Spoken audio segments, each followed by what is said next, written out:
इस बार देख लेना, 140 करोड़ की जनता इन्हें 140 सीटों के लिए भी तरसा देगी कि जनता का गुस्सा 7वें आसमान में पहुंच गया है। जो मैंने कहा याद रखो, ये देश नहीं बचेगा। ये चुनाव वोट वाला चुनाव नहीं है, ये चुनाव हिंदुस्तान को बचाने वाला चुनाव है, संविधान की रक्षा वाला चुनाव है। कि जितनी ऊंचाई पर जाकर कटती है पतंग, उतना ही बड़ा होता है उसका पतन। कि जो भी आप आंकड़े देख रहे हैं, इसमें व्यापक उलटफेर होगा 4 जून को, जब एग्जिट पोल नहीं होगा, एक्चुअल पोल के नतीजे आपके सामने होंगे। चुनाव आयोग और वो कोई कवि सम्मेलन का मंच नहीं है, एक गंभीर संस्था है और उसकी एक गंभीर जिम्मेदारी है। आपको तनख्वाह किस बात की मिलती है?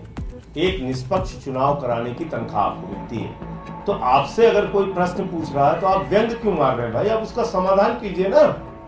आप वहां समाधान करने बैठे हैं कि कवि सम्मेलन चलाने बैठे हैं?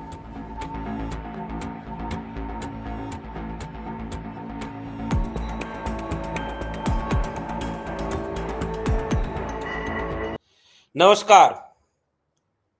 तो चुनाव, लोकतंत्र, संविधान, इन सब में सबसे महत्वपूर्ण होता है वोट। किसी भी लोकतांत्रिक देश में वोट का अधिकार जितना महत्वपूर्ण होता है, जितना अहम होता है, उतना ही अहम उस वोट की हिफाजत का सवाल भी होता है। लोकतंत्र में इस बात की पड़ताल होनी चाहिए कि जनता वोट डालने पा रही है या नहीं, वोट सही जा रहा है या नहीं, वोट ईमानदारी से डाला जा रहा है या नहीं, निष्पक्षता से डाला जा रहा है या नहीं। और उससे ज्यादा महत्वपूर्ण यह बन जाता है कि उस वोट की गिनती ईमानदारी से हो रही है या नहीं।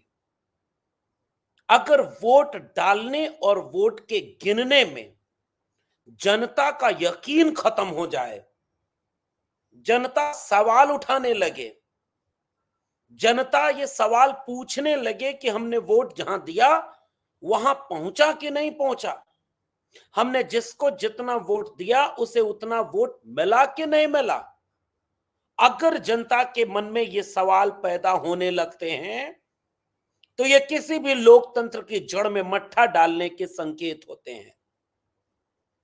ये किसी भी संविधान के किताब को भीतर से खोखला कर देने के लिए पर्याप्त है। और आज पूरे दिन यही हुआ। देश की जनता सवाल उठाती रही पिछले कई सालों से कि आखिर क्या वजह है कि ईवीएम में एक भी वोट गलत होता है तो गलत वोट विपक्षी खेमे के किसी दल को नहीं जाता, किसी क्षेत्रीय दल को नहीं जाता। एक भी वोट अगर ईवीएम में गलत होता है तो वो सारा वोट बीजेपी को ही क्यों जाता है? जिन देशों ने ईवीएम बनाई उन देशों में ईवीएम का प्रयोग क्यों नहीं होता है? अगर चंडीगढ़ मेयर इलेक्शन में ईवीएम होती तो क्या वो चोरी पकड़ी जाती? जो मेयर इलेक्शन में वोट की चोरी पकड़ी गई क्योंकि बैलेट पेपर था। ईवीएम की बैटरी से लेकर वीवीपैट के मिलान से लेकर के ईवीएम के रिजल्ट मैनेजमेंट, इन सब को लेकर जनता में गहरा असंतोष और अविश्वास है।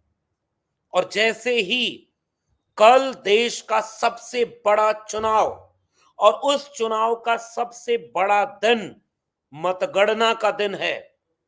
आजादी के अमृत काल के भारत में देश के विपक्षी दल सीधे सीधे आरोप लगा रहे हैं कि कल जनता को सजग रहना होगा, वरना सत्ता का, तंत्र का दुरुपयोग करके लोक के साथ सबसे बड़ा धोखा हो सकता है। और अगर लोक के साथ तंत्र का धोखा होगा तो फिर किस बात का लोकतंत्र और किस बात का संविधान? इसलिए चाहे वो कांग्रेस पार्टी हो, इसलिए चाहे वो आम आदमी पार्टी हो, चाहे वो समाजवादी पार्टी हो, चाहे वो राष्ट्रीय जनता दल हो या कोई भी नेता है विपक्षी दल के, उन्होंने सख्त निर्देश दिए हैं अपने कार्यकर्ताओं को, अपने प्रत्याशियों को कि आपने जितनी मेहनत से प्रचार किया, आपने जितनी मेहनत से जनता से वोट मांगे, आपने जितनी मेहनत से बीजेपी के खिलाफ जनता को समझाया, आपने जितनी मेहनत चुनाव में वोट पाने के लिए की, अब वक्त आ गया है कि उससे ज्यादा मेहनत आपको चुनाव में मतगणना कराने में करनी होगी। और इसलिए बहुत सख्ती के साथ, चाहे अखिलेश यादव ने प्रेस कॉन्फ्रेंस करके सीधे सीधे कह दिया कि अब सर पर कफन बांधने जैसे संकेत किए कि जैसे बसंती चोला बांध करके निकलते ना, अगर लोकतंत्र में वोट की लूट नहीं रोक पाए तो फिर लोकतंत्र का मतलब क्या होगा। इसलिए गांधी जी ने जैसे कहा कि करो या मरो, वैसे ही कल का दिन करो या मरो का दिन है। 4 जून का दिन करो या मरो का दिन है। क्या ये किसी भी लोकतांत्रिक देश के लिए एक बेहतर तस्वीरें हैं? क्या ये तस्वीरें कुछ बयां नहीं करती?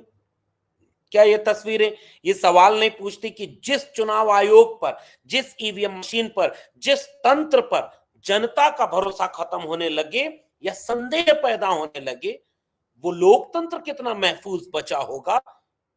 ये तो गहरा सवाल है और देश के नागरिकों के मन में ये सवाल है। कांग्रेस पार्टी ने बाकायदा एक पत्र जारी किया है और उस पत्र में उन्होंने ये लिखा कि ये जनता का चुनाव है। पिछले कई दिनों से हमने सब देखा कि भाजपा के नेता और उसकी सरकार चुनाव के दौरान लोकतंत्र और संविधान की मर्यादा का उल्लंघन करते हैं। इसलिए कल वोटों की गिनती के समय हमें सतर्क और सावधान रहना होगा। घरों में बैठकर न्यूज चैनलों पर रिजल्ट देखने की बजाय कांग्रेस के सभी कार्यकर्ताओं को जिला कांग्रेस दफ्तरों और राज्यों के कांग्रेस मुख्यालय में सुबह से ही पहुंचना होगा। हर राज्य के प्रभारी सुनिश्चित करें कि कांग्रेस दफ्तरों में कार्यकर्ताओं के लिए पर्याप्त इंतजाम है और जहां जरूरत पड़े वहां कार्यकर्ता तुरंत पहुंचे।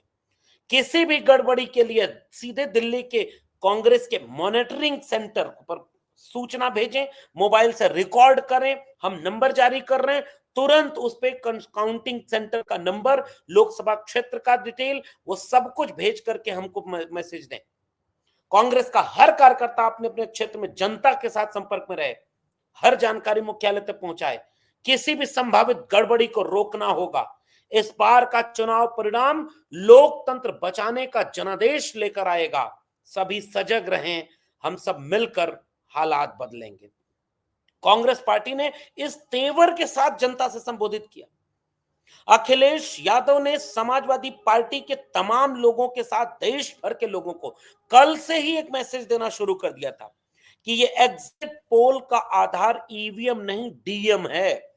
इतना सीधा, इतना सटीक किसी ने नहीं लिखा। अखिलेश यादव जी ने लिखा कि ये जो डीएम है, ये जो तंत्र है, ये जो प्रशासन है, इस पर हमें गहरा संदेह है। और आज प्रेस कॉन्फ्रेंस करके अपने तेवर के साथ अखिलेश यादव ने सीधे इस बात के लिए जनता को उत्साहित किया कि अगर जनता वोट की हिफाजत नहीं कर पाएगी, जनता अगर वोट डलवाने के बाद वोट गिनवाने में कामयाब नहीं हो पाएगी, तो फिर सत्ता का मतलब क्या बचेगा। इसलिए उन्होंने कहा कि ये बीजेपी की सरकार पर किसी भी तरह का भरोसा में नहीं बचा है। ये बीजेपी की सरकार किसी भी तरह की घपले और बेईमानी कर सकती है। इसीलिए उन्होंने अपने पोलिंग बूथ एजेंट की तरह काम करने वाले एग्जिट पोल वाले कंपनियों को ये ठीके पर लगा रखा था कि माहौल बनाने के लिए 300 पार 400 पार दिखाते रहो एग्जिट पोल में, ताकि पीछे से की जाने वाली बेईमानी को हम मनोवैज्ञानिक बढ़त के साथ दिखा सकें। इसलिए विपक्ष सीधे सीधे जनता को संबोधित कर रहा है। अखिलेश यादव ने कहा कि ये जनता का चुनाव है, जनता लामबंद है, जनता नाराज है, जनता सवाल पूछ रही है, जनता कह रही है कि जब मोदी जी की रैली में भीड़ नहीं, योगी जी की रैली में भीड़ नहीं, उनकी कुर्सियां खाली, उनके टेंट खाली, उन पर कोई चर्चा नहीं कर रहा, उनके भाषणों में हताशा और निराशा दिख रही, अनावश्यक बंटवारा दिख रहा, उनकी चारों तरफ से कहीं से भी उनकी जीत के संकेत तक नहीं मिल रहे, तो कैसे ये एग्जिट पोल दिखा रहे हैं कि वो 300, 350, 400, 400 पार। ये गहरी साजिश के संकेत हैं। और अगर जनता विपक्षी खेमे में है, अगर जनता नाराज खेमे में है, अगर जनता सत्ता बदलने के खेमे में खड़ी है, तो उसको सजग रह करके मतगणना करानी होगी। ये सबसे महत्वपूर्ण इस चुनाव का बिंदु है कि सजग रहकर मतगणना करानी होगी। जब तक 17 फॉर्म 17C की बात आई, आप मिलान करिए, ईवीएम मशीन से मिलान करिए, उसके नंबर से मिलान करिए, बूथ की ट्रेनिंग दी जा रही है, चाहे वो सपा हो, कांग्रेस पार्टी हो, आरजेडी हो। ये अपने कार्यकर्ताओं को, बूथ एजेंट को, पोलिंग एजेंट को ये बाकायदे ट्रेनिंग दे रहे हैं कि जो 17C है उस पर डिटेल है, उस डिटेल को आप ईवीएम मशीन से टैली कराइए। उस टैली के साथ ईवीएम मशीन के बाद एक एक रिजल्ट को काउंटिंग करके एक एक डिटेल को आप टैली कराते रहिए, रिजल्ट को नोट करते रहिए। ध्यान रखिए कि कोई गड़बड़ी न होने पाए। ध्यान रखिए कि बीच में बिजली जाने न पाए। ध्यान रखिए कि बीच में प्रशासन सख्ती न बरते। ध्यान रखिए कि मतगणना स्लो न करा दी जाए। ध्यान रखिए कि कुछ भी ऐसा न कर लिया जाए जो आपको पता ही न चले और पीछे से आपके वोट को लूट लिया जाए। क्योंकि आज की तारीख में, और यही बात प्रोफेसर मनोज झा ने बिहार में आरजेडी की तरफ से ये कहा कि जब जनता कह रही, मनोज झा ने कहा कि हमारा ही नहीं सबका ये फैसला है कि बीजेपी के खिलाफ पूरी जनता खड़ी है। 40 सीटों वाले बिहार में 25 प्लस सीटें आज की तारीख में आरजेडी जीत सकती है। तो ये आरजेडी अगर 25 से प्लस जीत रही है तो 5 सीटें एग्जिट पोल दिखा। ये कौन सा एग्जिट पोल है भाई? किसके बीच किया गया? किस तकनीकी से किया गया? किस समीकरण से किया गया? ये एक मनोवैज्ञानिक खेल है। इसलिए जनता सजग होकर के इस मनोवैज्ञानिक खेल को पकड़े, समझे, देखे, परखे और इसका विश्लेषण करे कि आप वोट की गिनती सही से करा पाए। कोई भी गड़बड़ी होने पर तुरंत वहां पर खड़े होकर के वैधानिक तरीके से अपने कानूनी अधिकार का उपयोग करते हुए नजर बनाए रखे। अखिलेश यादव जी ने बाकायदे तेवर के साथ कहा, अपने हर फ्रंटल विंग को एक्टिव किया और वो फ्रंटल विंग सीधे सीधे कह रहे कि मतदाता मतगणना के स्थल पर प्रत्याशी के साथ खड़े रहें, नजर रखें, वरना अगर कोई सब कुछ लूट ही लेगा तो फिर किस बात का लोकतंत्र बचा है भाई। बलिया के एक प्रत्याशी हैं समाजवादी पार्टी के, उनका बयान वायरल हो रहा है कि अगर धांधली हुई किसी भी तरह की तो या तो मेरी या डीएम की लाश बाहर आएगी।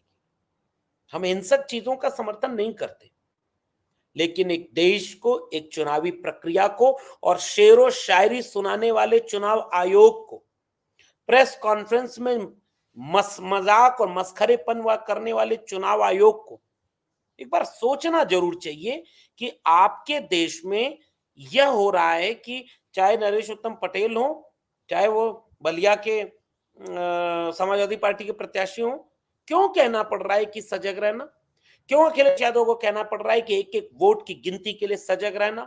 कोई लूट न ले आपके वोट को, कोई हैक न कर ले, कोई बदमाशी और बेईमानी न कर ले। क्यों कहना पड़ रहा है? क्यों कांग्रेस पार्टी को बाकायदे एक लेटर लिख करके जारी करना पड़ रहा है, कहीं भी कोई गड़बड़ी दिखे वीडियो बना करके हमको भेजिए? क्यों आखिर ये करना पड़ रहा है? क्योंकि जनता ने मन बना लिया है कि इस बार जनता बीजेपी के खिलाफ खड़ी है। जनता सीधे सवाल पूछ रही है। जनता ये कह रही है कि भाई आपने किया कैसे?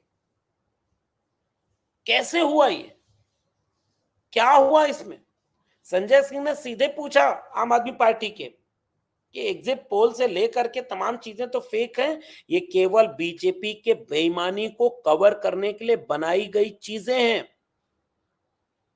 इसलिए ये सारी चीजें इतनी महत्वपूर्ण हैं कि ये अगर नहीं समझ पाया गया तो आज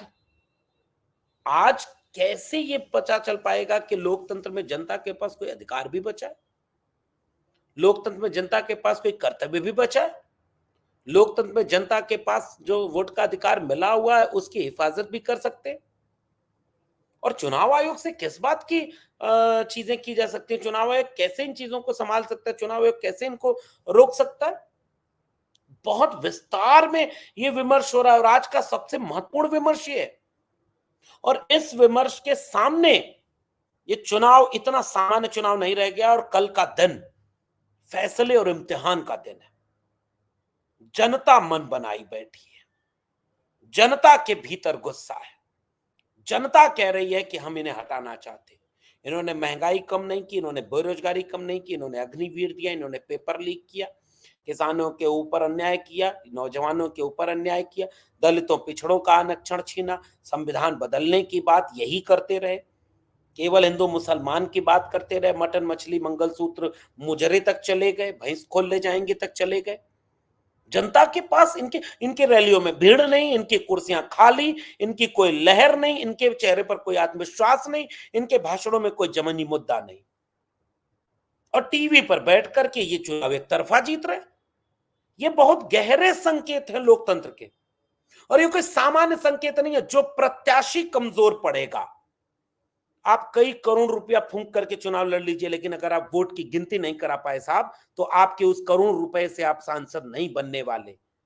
कोई भी सांसद अगर वोट की गिनती सही से नहीं करा पाया, प्रत्याशी कोई भी प्रत्याशी हो, अगर वोट की गिनती नहीं सही करा पाया, तो फिर आपके चुनाव लड़ने का कोई अर्थ नहीं है। कोई भी राजनीतिक दल अगर आज की तारीख में अपने पोलिंग एजेंट को, अपने जो मतगणना के एजेंट हैं, उनको ताकत हिम्मत नहीं दिया, तो फिर आपके पॉलिटिकल पार्टी होने का मतलब क्या है? आपके सामने दिख रहा है। 6% वोट शेयर बढ़ा दिए गए, और नेता कह रहे हैं कि भाई इसका हिसाब कौन देगा? चुनाव आयोग को यह हिसाब देना चाहिए। चुनाव आयोग शायरी सुना रहा है, चुनाव आयोग गलती मान रहा है कि हमसे गलती होगी साहब कि 1 महीना और पहले यह चुनाव हो सकता था, भीषण प्रचंड गर्मी में चुनाव कराना पड़ा, हम अगली बार के लिए इसको ठीक करेंगे। चुनाव होगा तब ना ठीक करोगे, या चुनाव इस तरह से होगा तब ना। इसलिए देश ऐसे मोड़ पर है साहब, ऐसे मोड़ पर अगर जमहूरियत की बात होती है, लोकतंत्र की बात होती है, संविधान की बात होती है, तो केवल बात रह जाएगी अगर मतगणना ईमानदारी से नहीं हो पाई, तो अगर वोटों की लूट रोकी न गई तो।